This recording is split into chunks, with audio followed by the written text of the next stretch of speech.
তারেক রহমানের সহযোগিতায় জেল থেকে মুক্তির পর যেসব স্বার্থে মির্জা আব্বাসের সাথে রাত কাটাচ্ছেন এমপি মমতাজ।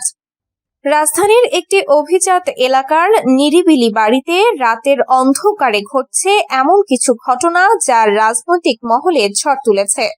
কণ্ঠশিল্পী থেকে সাবেক সংসদ সদস্য এমপি মমতাজ, যিনি সম্প্রতি তারেক রহমানের বিশেষ সহযোগিতায় দীর্ঘদিনের জেল জরিমানা থেকে মুক্তি পেয়েছেন, এখন বিএনপির স্থায়ী কমিটির প্রভাবশালী নেতা মির্জা আব্বাসের সঙ্গে রাত্রিকালীন বৈঠকে ব্যস্ত।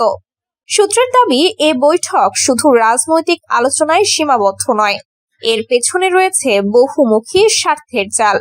জানা গেছে, গত মাসে মমতাজের বিরুদ্ধে দায়ের করা একাধিক মামলা হঠাৎ করেই আদালতে অপ্রত্যাশিত সাক্ষ্যের অভাবে খারিজ হয়ে যায়। আইনজীবী মহলের একাংশের মতে, তারেক রহমানের ফোনালাপ এবং কয়েকজন প্রভাবশালী মধ্যস্থতাকারীর হস্তক্ষেপ ছাড়া এমন দ্রুত মুক্তি সম্ভব ছিল না।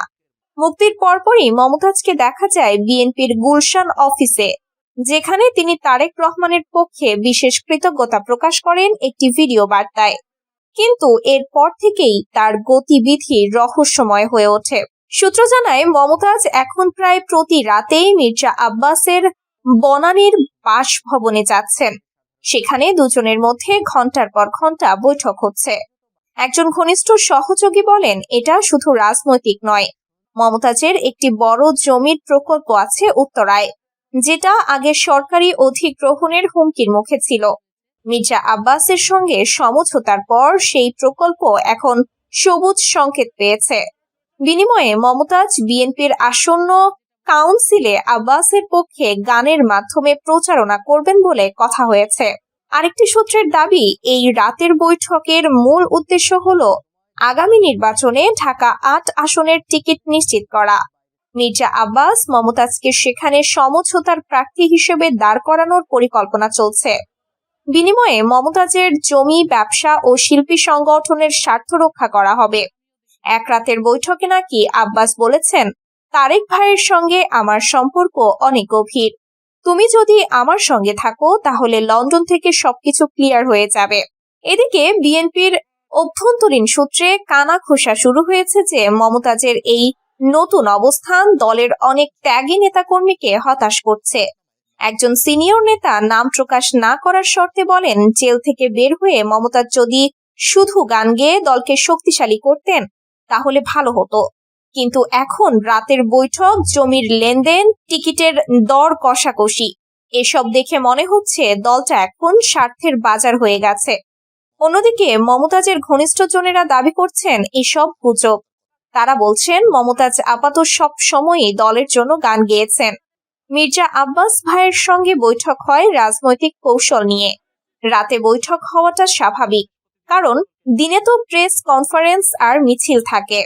তবে সবচেয়ে আলোচিত বিষয় হলো এই রাত কাটানোর পেছনে তারেক রহমানের ভূমিকা কতটা। কয়েকজন সূত্র দাবি করেন, তারেক নাকি মমতাজকে ফোন করে বলেছেন, আব্বাস ভাইকে সমর্থন দাও, উনি আমার জন্য অনেক করেছেন, তোমার সব সমস্যা আমি দেখছি।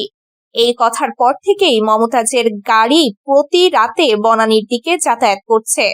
রাজনৈতিক বিশ্লেষকরা বলছেন, এই ঘটনা বিএনপির অভ্যন্তরীণ ক্ষমতার সমীকরণে নতুন মাত্রা যোগ করেছে। তারেক রহমানের দূর থেকে নিয়ন্ত্রণ এখন আরো স্পষ্ট হচ্ছে, কিন্তু এর ফলে দলের ত্যাগী নেতাদের মধ্যে অসন্তোষ বাড়ছে। আগামী কাউন্সিলে এই জোট কিভাবে কাজ করবে সেটাই এখন দেখার বিষয়। এই রিপোর্টের সময় পর্যন্ত মমতাজ বা মির্জা আব্বাসের পক্ষ থেকে কোনো আনুষ্ঠানিক বক্তব্য পাওয়া যায়নি। তবে রাত ২টা পর্যন্ত বনানীর বাসভবনের সামনে কালো গ্লাসের গাড়ি দেখা গেছে, যার নম্বর প্লেট মমতাজ লেখা। আমাদের প্রার্থীদের ওপর আঘাত এলে পাল্টা আঘাত হবে, জানালেন নাহিদ ইসলাম।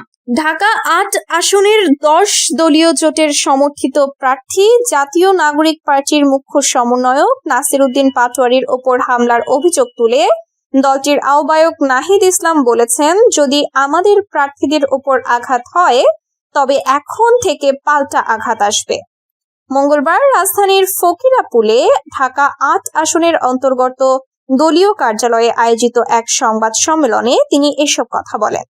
নাহিদ ইসলাম অভিযোগ করেন, নাসির উদ্দিন পাটোয়ারি আমন্ত্রিত অতিথি হিসেবে হাবিবুল্লাহ বাহার কলেজে গেলে তাকে বাধা দেওয়া হয় এবং তার উপর ইট পাটকেল নিক্ষেপ করা হয়। তিনি আরো বলেন, গতকাল ঢাকা 18 আসনের প্রার্থী আরিফুল ইসলাম আদিবের ওপরও হামলা হয়েছে। তিনি বলেন, এক দলের প্রার্থীদের দিকে ডিম ছোড়া হলে অন্য দলের প্রার্থীদের ওপরও ডিম পড়বে। আমরা এমন পরিস্থিতি চাই না, কিন্তু নির্বাচন কমিশন ও পুলিশ প্রশাসন নীরব থাকলে আমাদের যা করণীয় আমরা তাই করব।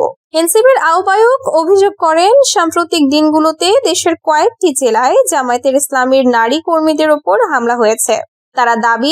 তার দাবি প্রশাসনের নীরবতার সুযোগে একটি বিশেষ দল আচরণবিধি লঙ্ঘন করে নির্বাচনী সুবিধা নিচ্ছে, যা সমতা ভিত্তিক নির্বাচনী পরিবেশ নষ্ট করছে। বিএনপির প্রতি ইঙ্গিত করে নাহিদ ইসলাম বলেন, আপনারা যদি প্রতিদ্বন্দ্বীকে সন্ত্রাসী কায়দায় মাঠ থেকে সরাতে চান তাহলে আওয়ামী লীগের সঙ্গে আপনাদের পার্থক্যটা কোথায়? আপনারা আওয়ামী লীগের ভোট পাওয়ার জন্য মঞ্চে জয় বাংলা স্লোগান দিচ্ছেন, কিন্তু মনে রাখবেন গণ অভ্যুত্থান পরবর্তী বাংলাদেশে জনগণ কোনো সন্ত্রাসী কর্মকাণ্ড মেনে নেবে না।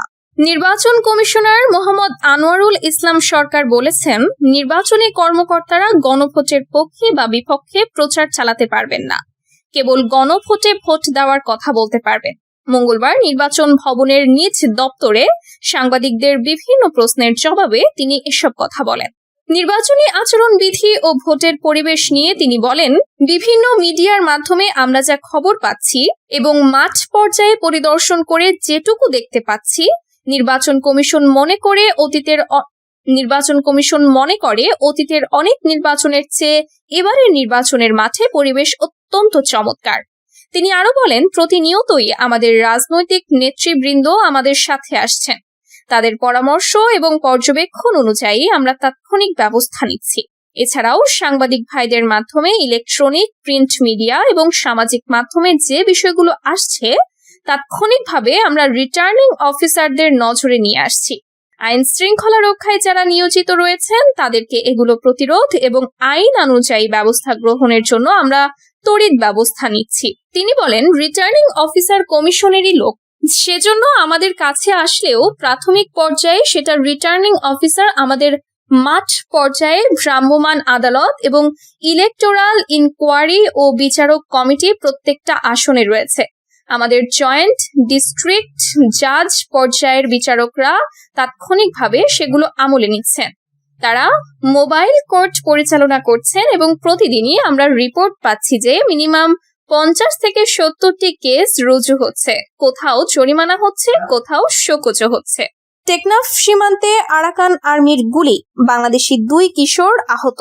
কক্সবাজারের টেকনাফ সীমান্তে আরাকান আর্মির ছোড়া গুলিতে বাংলাদেশি 2 কিশোর আহত হয়েছে। স্থানীয়রা তাদের উদ্ধার করে উখিয়ার MSF হাসপাতালে ভর্তি করেছে। মঙ্গলবার সকাল 8:30টার দিকে উপজেলার হোয়াইক্যাং ইউনিয়নের জিমংখালী ও কাঞ্চরপাড়ার মাঝামাঝি নাফ নদী সীমান্তে এ ঘটনা ঘটে। আহত কিশোররা হলো টেকনাফের হোয়াইক্যাং ইউনিয়নের কাঞ্চরপাড়ার শেখ কামালের ছেলে মোহাম্মদ সোহেল এবং একই এলাকার মোহাম্মদ ইউনুসের ছেলে মোহাম্মদ আব্দুল্লাহ। স্থানীয়দের বরাত দিয়ে হোয়াইক্যাং পুলিশ ফাঁড়ির ইনচার্জ পরিদর্শক খোকন চন্দ্র রুদ্র জানান, সকালে স্থানীয় কিশোর সোহেল ও ওবায়দুল্লাহ নাফ নদীর জিমংখালী ও কাঞ্চরপাড়ার মাঝামাঝি সীমান্তে যায়। এক পর্যায়ে মিয়ানমারের বিদ্রোহী গোষ্ঠী আরাকান আর্মির ছোড়া গুলিতে ওই 2 কিশোর গুলিবিদ্ধ হয়। তাদের মাথা, হাত ও পায়ে গুলি লেগেছে। তিনি বলেন, তবে আঘাতের ধরন দেখে ধারণা করা হচ্ছে গুলির আঘাত কোনো ভারী অস্ত্রের নয়। এর আগে 13 জানুয়ারি টেকনাফের হোয়াইক্যাং ইউনিয়নের তেচ্ছি ব্রিজ সীমান্তে আরাকান আর্মির ছোড়ার গুলিতে সুমাইয়া হুসাইফা নামের এক শিশু গুলিবিদ্ধ হয়ে গুরুতর আহত হয়। বর্তমানে সে ঢাকায় চিকিৎসাধীন। তার পরের দিন ওই এলাকায় মিয়ানমারের পোতা ল্যান্ডমাইন বিস্ফোরণে এক বাংলাদেশি যুবক পা হারান।